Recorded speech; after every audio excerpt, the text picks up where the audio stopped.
بسم الله الرحمن الرحيم وبه نستعين. ومن ذلك وما بحثك سري حضرت حسين كداتي دفن كرني ما نقل ما يكتن عن الشيخ الجليل أبي حسن التمار رضي الله عنه أنه كان يأتي إلى هذا المكان لزيارته. مكان دفن حضرت سري حضرت حسين هاتبو كنت شوي داري ثم إذا زمانك دخل إلى الدريع بتشبر كي سريان يقول تقول السلام عليكم. أبي كلمة تقول فيسمع سعدك الجواب جواب سعدك جواب أبو عليك السلام يا أبا الحسن. عيني هذا تقول نتغيبي ده.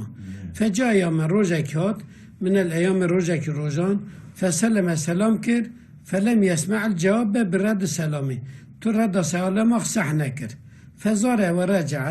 زيارت کرد دیسات زوری ثم جا مرة أخرى جارك دجهات أرين وسلم سلام كر فسمع الجواب جواب سعكر برد السلام برد سلامي فقال يا سيدي أرجيت بالأمس أوي شيخي قد قويا سيدي من دو أزهاتم وسلمتم سلام كر فما سمعت جوابا من جوابك سحش نكرشته فقال أوي مخبر حضرت حسين قول يا أبا حسن أري لك المعذرة لك المعذرة اشترى عذري خب بيان بكم أو عذري مجاوة كنت دومس أتحدث مع جدي صلى الله عليه وسلم وتتسلم سر مكر از مجول دوم كالكي خوي پیغمبر را فلم اسمع كلامك بكلامة أسحنكر وهذه أبا مبحثاني كرامة جليلة كرامتك مازنة لي أبو الحسن شبو شيخ أبو الحسن رفا بو كرامتك مازن سبع حسن التماري رضي الله عنه خدج رازبه ومن ذلك دي سوام مبحثنا أي دواكي بيشي ما تشتك أخبر بي العلامة الشيخ فتح الدين أبو الفتح الغمري الشافعي أنه أوي شيخي كان يتردد إلى زيارتي دشو زيارتي سر حضرت حسين غالبا أغلب فجلس يوم الرجع كرنشت يقرأ خند الفاتحة ودعا الدعاكر فلما وصل في الدعاء زمانك أو شيخ واسري بال دعاء جبال واسري بال شوي إلى قوله واجعل ثوابا مثل ذلك واتق فيها ببجة فأراد أن يقول ببجة في صحاف سيدنا الحسين بقو طيارة بتخيرا في قاسي فيها بقرنيد صحيفة سيدي ماوك حسينة أري ساكن هذا رمس في عردهان دافي خليه دا ساكنية فحصلت له شوي شغرة حاصل بو حالة توصى حالة كي إلهامي تشيبو فنزل فيها دوي حالي دا مذاكر إلى شخص جالس لمذاكر مروك رنشتية كل رنشتية أنا غيبية على الدريح سر كيليك بار كيليك رنشتية وقع عنده أري جموي وخبية أنه السيد الحسين أري جمويش حضرت حسين ساكن رضي الله عنه فقال في صحافي هذا أويد صحيفي عملي ودها قول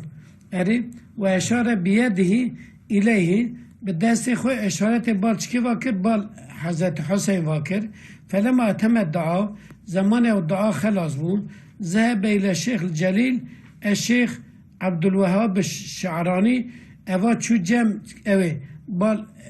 أو الشيخ فتح الدين ديشه ذهب كر بال كيوا با شيخ عبد الوهاب الشعراني رضي الله عنه فأخبره بذلك قال شو سر مخبر من أوها مروديد أوها جمعي حضرت حسن عطاديتني فأخبره بذلك أو دروم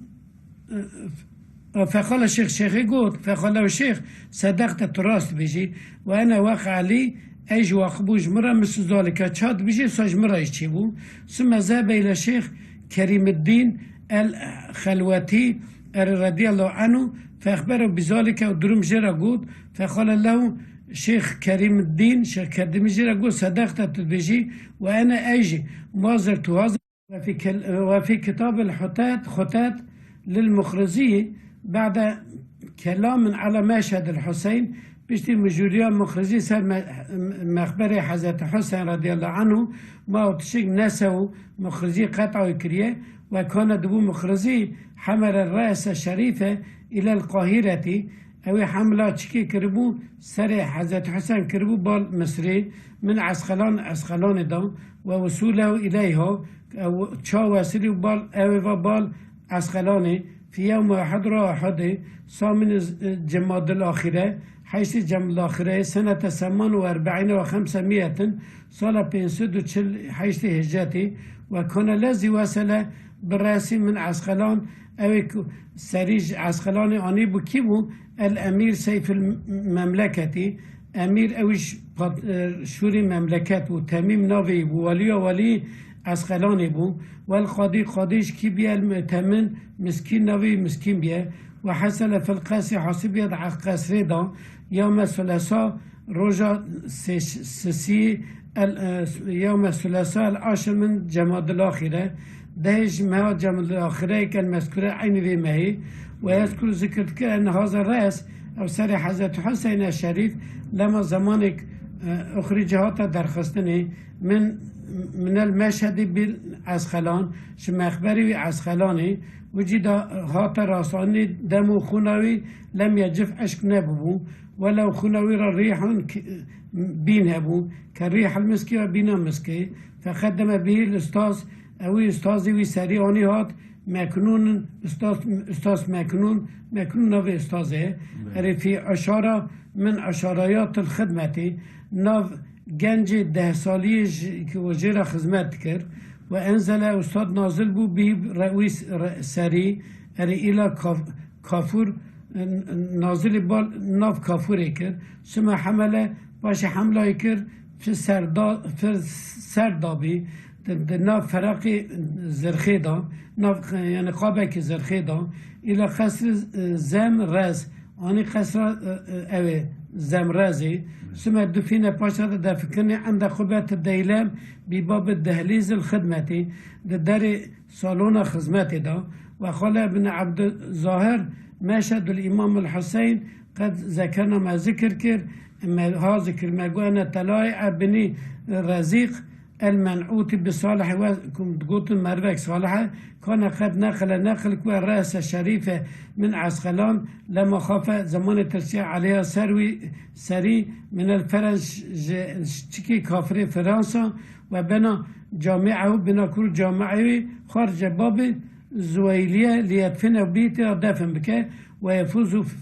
فايز جهان بهذا الفخار في فخرهاني فغلبه غلبات ليكر أهل القصر أهل القصر على ذلك سر دفنويان وقالوا أهل القصر قوتن لا يكون ذلك إلا عندنا جمع بسنة فعمدوا إلى هذا المكان قصر بال في مكان هذا وبنوه لو أني هاتن بناكرن دوي جيدا وجبوا حضرت حسن مسجد بناكرن ونقلوا نقل إليه الرخامة كبر أني هاتن كبري رند وذلك في خلافة الفاز خلافة فازي